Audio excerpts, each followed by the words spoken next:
দেখেন এখানে রয়েছে একটা অন অফ সুইচ, এটা দিয়ে অন করলে আপনার লাইটটা বিবিট মোডে চালু হবে।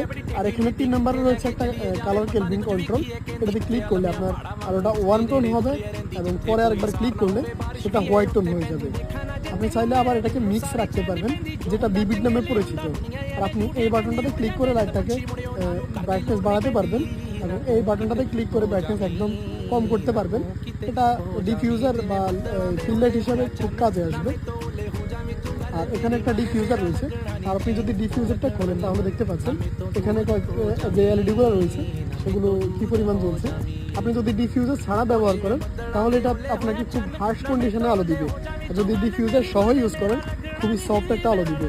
যদি আপনারা ফেসবুকে খেয়াল করেন, যদিও এখন আমরা ভিডিওটা ডে লাইটে শ্যুট করছি, যদি আমরা ডিফিউজার ছাড়া ইউজ করি তাহলে খুব বেশি ব্রাইট আলো দিবে, আর ডিফিউজার সহ ইউজ করলে খুবই সফট আলো দিবে।